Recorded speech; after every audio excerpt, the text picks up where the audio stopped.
Hello friends, ఈరోజు మనం 2019లో release అయిన టూ హ్యాండ్సమ్ టూ హ్యాండిల్ అనే మూవీని ఎక్స్ప్లెయిన్ చేయబోతున్నాం.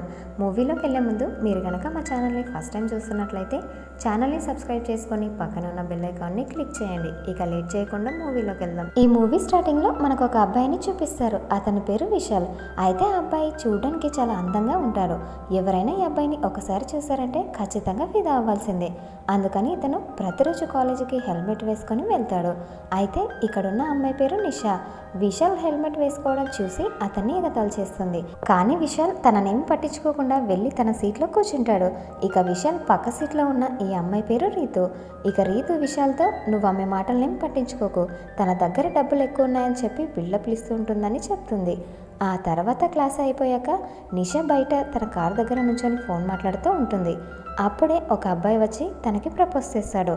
దాంతో నిషా అతని బట్టల్ని చూసి ముందు నువ్వు బ్రాండెడ్ బట్టల్ని వేసుకున్న తర్వాత ప్రపోజ్ చేయడానికి రా అని అతన్ని ఎగతాళి చేస్తుంది. అప్పుడే అక్కడికి విశాల్ వచ్చి ఆమెతో ప్రేమ అనేది మనసుకు సంబంధించింది కానీ బట్టలకు కాదు, మీరు ఆ అబ్బాయిని చాలా అవమానించారని అంటాడు.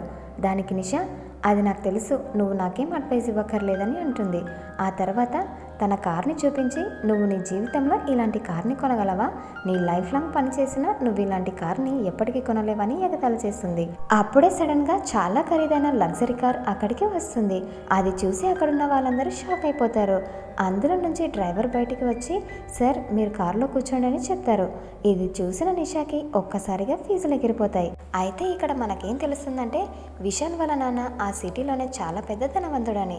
ఆ తర్వాత రోజు విశాల్ కాలేజ్కి వెళ్ళినప్పుడు నువ్వంత డబ్బున్నోడివైతే నీ ముఖాన్ని ఎందుకు దాచుకున్నావని చెప్పి నిషా బలవంతంగా తన హెల్మెట్ని తీసేస్తుంది. ఇక విశాల్ ఫేస్ని చూసిన వెంటనే అక్కడున్న అమ్మాయిలందరూ అతని దగ్గరికి వచ్చేస్తారు. నిజానికి అతను ఒక మోడల్, తనకి అమ్మాయిలలో చాలా క్రేజ్ ఉంటుంది. అందువల్ల అతన్ని చూసిన వెంటనే వీళ్ళందరూ ఆశ్చర్యపోతారు. ఆ తర్వాత నిషా తన పేరెంట్స్ని తీసుకొని ఆ అబ్బాయి ఇంటికి వచ్చేస్తుంది. అయితే ఇక్కడ తనకి తెలియని నిజం ఏంటంటే విశాల్ వాళ్ళ ఫాదర్ నిషా వాళ్ళ ఫాదర్ ఫ్రెండ్స్ అయి ఉంటారు. ఇక విశాల్ ఫాదర్ తన దగ్గరికి వచ్చి నా ఫ్రెండ్ కూతుర్ని పెళ్లి చేసుకుంటే నీ లైఫ్ చాలా బాగుంటుందని చెప్తాడు.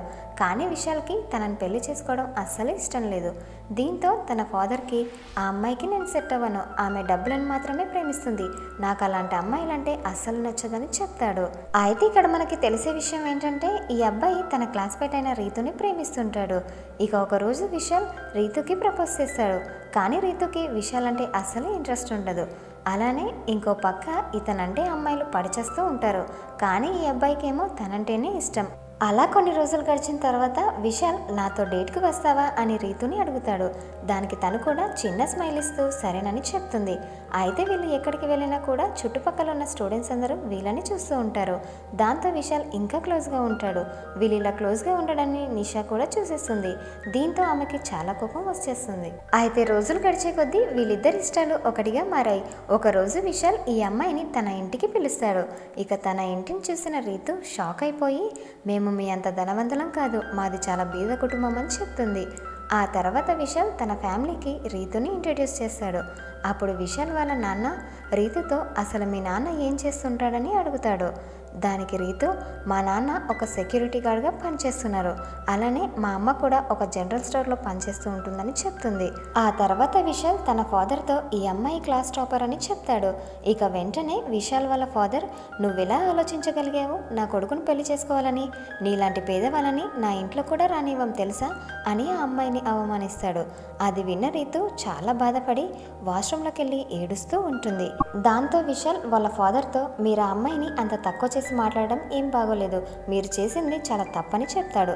దానికి వాళ్ళ ఫాదర్ నువ్వేం నాకు చెప్పక్కర్లేదు, నాకంతా తెలుసు, నేను నీ భవిష్యత్ బాగుండాలని ఇదంతా చేస్తున్నానని అంటాడు. ఆ తర్వాత విశాల్ రీతుని చూడడానికి వెళ్తాడు. కానీ ఆమె వాష్రూమ్లో ఉండదు. అయితే రీతు ఎవరికి చెప్పకుండా అక్కడి నుండి వెళ్ళిపోయి ఉంటుంది. ఆ తర్వాత ఇతను రీతుకు మెసేజ్ చేస్తాడు. దానికి రీతు కూడా రిప్లై ఇస్తుంది. ఏంటంటే ఇక మీదట నువ్వు నన్ను కలవడానికి ట్రై చేయొద్దు, నన్ను మర్చిపోవాలని పంపిస్తుంది.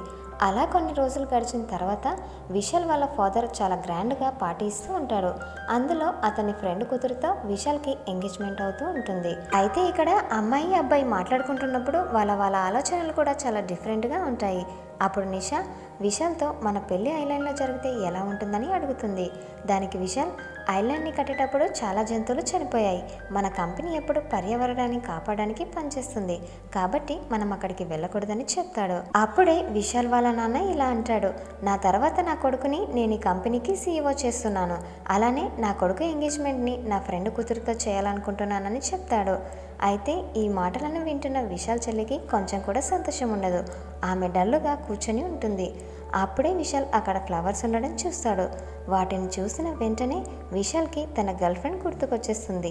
దాంతో విశాల్ తన ఫాదర్తో నాకు ఇదంతా ఇష్టం లేదని చెప్పి బయటకు వచ్చేస్తాడు. అయితే విశాల్ ఫాదర్ తనను కన్విన్స్ చేయడానికి చూస్తాడు. కానీ విశాల్, నాన్న, ఆ అమ్మాయి అంటే నాకు అసలు ఇష్టం లేదు, అలానే ఆమె నన్ను కాదు నా డబ్బును ప్రేమిస్తుందని చెప్తాడు. దానికి వాళ్ళ ఫాదర్, నువ్వు గనక ఆ అమ్మాయిని పెళ్లి చేసుకోకపోతే నా ఆస్తిలో నుంచి చిల్లి గవ్వ కూడా ఇవ్వనని చెప్తాడు.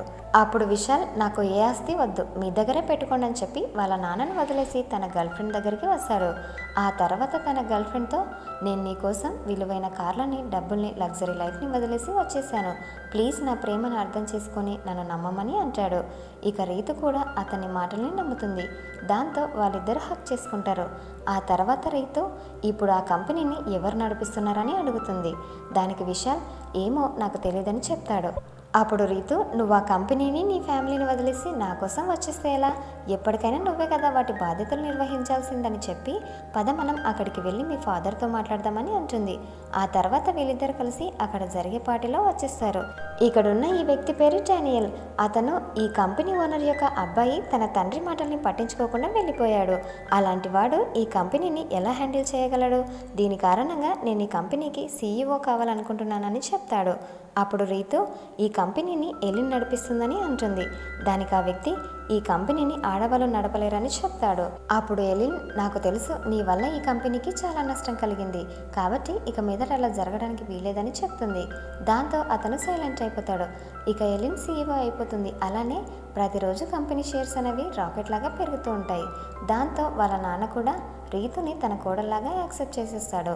అలా ఈ మూవీ ఎండ్ అయిపోయింది. ఈ మూవీ కనుక నచ్చినట్లయితే లైక్ చేయండి. ఇలాంటి మరెన్నో లేటెస్ట్ మూవీస్ కోసం ఛానల్ని సబ్స్క్రైబ్ చేసుకొని పక్కన ఉన్న బెల్ ఐకాన్ని క్లిక్ చేయండి. Thanks for watching.